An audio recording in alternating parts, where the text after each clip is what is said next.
Olá, irmãos, a paz do Senhor. Eu sou a Yasmin, faço parte da família Seminário Caseiro e hoje foi me dada então a responsabilidade, de fazer uma resenha sobre o novo livro do John Piper que acaba de ser lançado, chamado Coronavírus e Cristo. Esse livro ele foi escrito no final de março desse ano, 2020, e já foi traduzido pela editora Fiel, que nos disponibilizou ele em português no formato de e-book e audiolivro. A promessa da editora é que em breve o formato físico desse livro também já esteja disponível para os leitores, para aqueles que não são tão acostumados a esse modelo digital.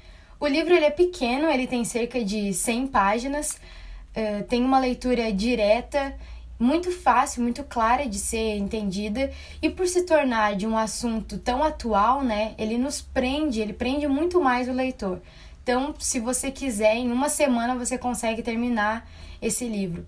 Nesses breves minutos, então, eu quero fazer um resumo sobre cada capítulo que esse livro traz, para instigar você a ler o livro, se você ainda não leu, e se você já leu, a compartilhar a mensagem tão rica que esse livro nos traz, para outras pessoas, que neste momento de tantas incertezas, de tanto medo, a palavra do Senhor que esse livro nos traz vai com certeza acalmar e confortar o coração dessas pessoas. Bom, o livro é dividido em duas partes. A primeira parte fala sobre o Deus que reina sobre o coronavírus e a segunda parte vai responder à pergunta: o que Deus está fazendo através do coronavírus? O capítulo 1 da primeira parte tem o título Venha para a Rocha. Nesse capítulo, John Piper vai falar sobre o Deus que é a nossa rocha, o Deus que é a nossa esperança em meio a estatísticas, em meio a probabilidades, que é o que nós estamos vendo em meio a essa pandemia.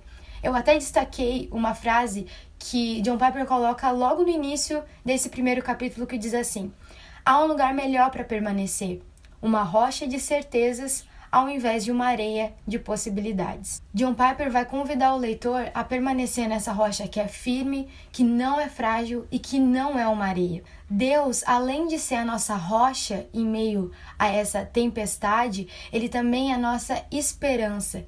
A nossa esperança muito maior que estatísticas, muito maior que probabilidades.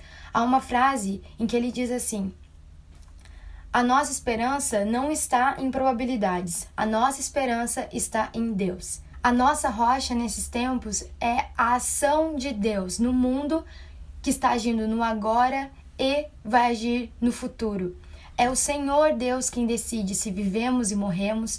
O que Ele decide fazer, Ele vai fazer. E se Deus age no agora e no futuro, a nossa esperança no agora nos dá esperança para o porvir. E é exatamente nisso que nós temos que estar firmados, nessa rocha que é inabalável e que nunca falha. O capítulo 2 leva o título de Um Sólido Fundamento.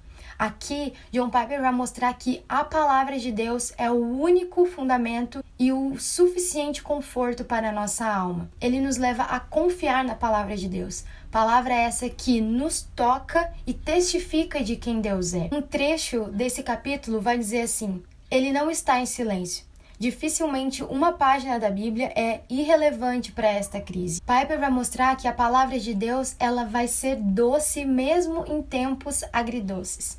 E sendo essa palavra que, além de nos sustentar, também adoça a nossa alma, também adoça a nossa vida, com a certeza de que os planos de Deus são bondosos para conosco, o único conforto para a nossa alma em tempos de pandemia vai ser a Bíblia. A Bíblia, em tempos de pandemia, vai ser como uma rocha firme em um mar tempestuoso. No terceiro capítulo, Piper vai falar sobre a rocha que é justa. Se nós estamos firmados na rocha, nós precisamos saber se essa rocha não foi abalada em tempos de crise. Ele vai falar sobre a justiça de Deus, baseada em 3 características dele: a soberania, a justiça e a bondade, mostrando que essas 3, elas não são independentes, mas elas estão interligadas. Vão ser essas 3 características que vão testificar que Deus não está sendo injusto em permitir o coronavírus. Ao discorrer sobre a soberania de Deus, Piper vai falar que Deus sendo santo não significa que ele é apenas separado e transcendente, mas que ele também é justo. Mas Deus sendo justo, qual é o padrão da justiça dele? Qual é o padrão da justiça de Deus? Piper vai dizer que o padrão da justiça de Deus é o próprio Deus. Tudo que ele fizer vai ser para afirmar aquilo que ele é, vai ser para afirmar a sua dignidade, a sua beleza e a sua santidade. Ele nunca vai negar quem ele é. E nesse sentido, o Piper vai começar a falar sobre a bondade de Deus, que está interligada com a justiça. A bondade de Deus vai ser a sua santidade transbordando em bondade e a justiça de Deus guiando essa bondade. Sendo assim, seguindo nessa lógica, todas as atitudes que demonstram quem Deus é e testificam quem Ele é, a justiça de Deus vai o inclinar a derramar a sua bondade, afirmando tais atitudes que honram a Deus. Mas e sobre o corona? Deus está sendo injusto em nos enviar o corona? A resposta, com certeza, é não. Piper, baseado na palavra de Deus, vai falar que nós somos pecadores, negamos o Senhor Jesus, escolhemos outras coisas ao invés dele. E isso mostra que Deus seria justo se ele retesse a sua bondade de nós. Sendo assim, em tempos de crise, a nossa rocha não é injusta, ela não é uma miragem. Deus está no controle de tudo. E é sobre isso, sobre a soberania de Deus, que Piper vai falar no 4º capítulo, que é intitulado de Soberano sobre Tudo. Nesse capítulo, Piper vai discorrer sobre uma frase que é mais marcante durante todo o livro. Ela diz assim: a soberania que poderia parar a crise do coronavírus, ainda que não o faça, é a mesma soberania que sustenta a alma durante esse tempo. Piper vai falar que Deus é soberano sobre tudo. Deus é soberano sobre o vírus. Sendo assim, o que ele decidir fazer, ele vai fazer. Deus tem domínio sobre tudo. A soberania dele é abrangente e universal. O coronavírus foi enviado por Deus. Deus reina sobre a pandemia. Se ele deu início a ela, ele tem o poder de terminar com ela. Essa soberania, ela tem poder sobre a vida e a morte. Vida e morte estão nas suas mãos, o que significa que cada respiração nossa é um presente da graça. Nesse capítulo, Piper vai falar sobre a palavra de Tiago 4,15 e aconselhar o leitor a dizer: se Deus quiser, nós viveremos. Caso contrário, não. Mas saber que Deus tem domínio sobre o coronavírus, inclusive sobre o poder de me dar e tirar a vida, o que faz essa notícia ser uma notícia doce, ser um ensino agradável? É baseado nessa pergunta que Piper vai discorrer no capítulo 5, chamado de A Doçura do Seu Reinado. Saber que Deus é soberano sobre vida, morte, sobre qualquer pandemia, sobre qualquer vírus, é uma notícia boa porque Deus é santo, justo e bom.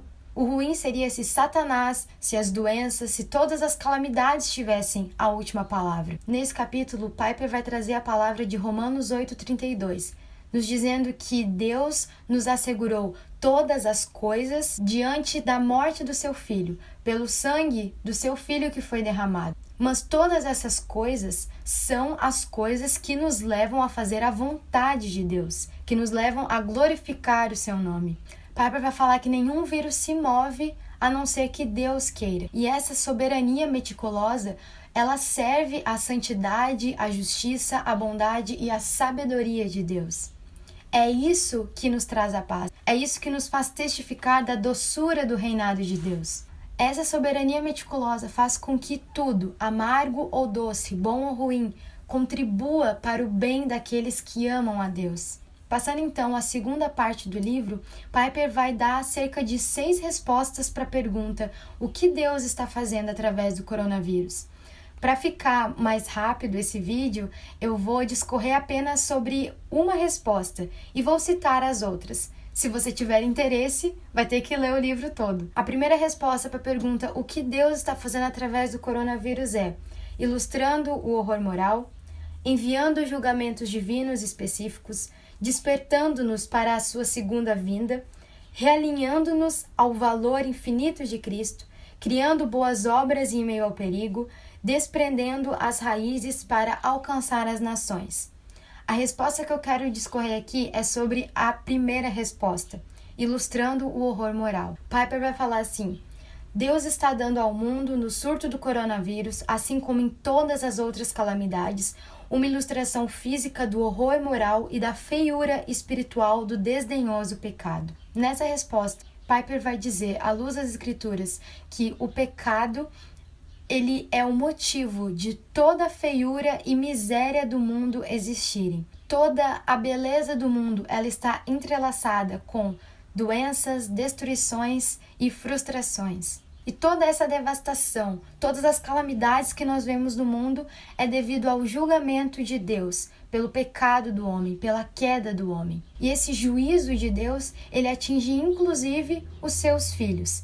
Nós, cristãos, ficamos doentes. Nós, cristãos, pegamos coronavírus. Só que a diferença é que para nós, cristãos, que reconhecemos o Senhor Jesus, toda essa calamidade, toda essa experiência, ela não é punitiva, ela não é uma condenação, mas ela é a nossa purificação. Mas por que purificação? Porque morrer para nós é lucro, partir é estar com Cristo. Piper vai responder a uma questão que o leitor pode ter durante a leitura desse capítulo da segunda parte. Mas por que um juízo físico por um erro moral? A resposta vai ser que as calamidades são a única maneira de nós, humanos, pecadores, conseguirmos ver o quão repugnante e o quão horroroso é o pecado. Nós podemos ficar até com peso na consciência depois de pecarmos contra Deus, ficarmos refletindo sobre isso, mas quando uma enfermidade nos ataca, se o coronavírus bate à nossa porta, aí sim que nós vamos clamar, aí sim que nós vamos pedir a misericórdia de Deus. Uma ilustração física do pecado através dessas calamidades, através dessa pandemia, dessa doença, seria o único jeito das pessoas verem que o pecado contra Deus é repugnante. Esse vírus e toda a calamidade que ele está causando pode ser um alerta de Deus nos dizendo: acordem, o pecado é assim, o pecado é essa calamidade, é essa falta de paz que as pessoas estão sentindo. O pecado é muito mais perigoso que o coronavírus. Então é isso, irmãos. Eu espero que esse vídeo tenha abençoado a sua vida, que eu tenha conseguido trazer um pouco da mensagem tão rica que esse livro, que é baseado inteiramente na palavra de Deus, nos traz. Eu queria convidar você a se inscrever no canal se você ainda não é inscrito, compartilhar esse vídeo para abençoar a vida de outras pessoas e continuar acompanhando o conteúdo do Seminário Caseiro, que eu tenho certeza que vai abençoar muito a sua vida. Deus abençoe.